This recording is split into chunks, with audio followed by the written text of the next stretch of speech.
The answer to what's on tap these days might be lighthouses, beards, even birds.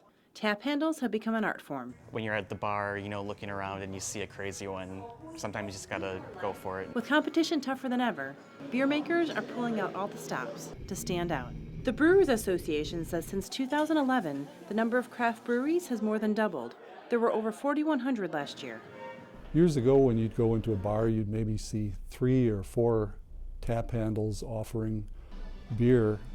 Now when you go into a bar, there's quite a variety. The thirst for good beer has meant business has been flowing for AJS Tap Handles. The Wisconsin-based company is one of the largest tap handle makers in the U.S. Some are made of wood, resin, or metal. Others light up. You can also find their signature tops on liquor and wine taps. Sometimes the best ones are the simplest ones that have a really memorable shape and really bold branding. Designer Cole Krieger works closely with beer makers to reflect their personalities. He advises them to go no wider than 3 inches. Over at Sugar Maple in Milwaukee, they have 60 beers on draft, so size matters. If it's too big on top, to spin it on, you have to remove either handle on the side, and when you're busy, it becomes like, I wish they would just think more about their tap handles. And handles are best under a pound, or they can cause problems.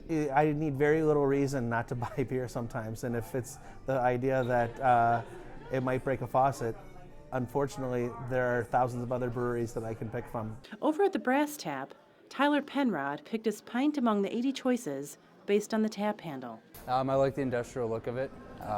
The name was appealing beyond just the name of the brewery, which I'm familiar with. Being overrated made me curious. Turns out it's not overrated. Actually, I like it a lot. I would definitely probably get it again. Something all breweries hope will play out in bars all over. Carrie Antelfinger, Associated Press.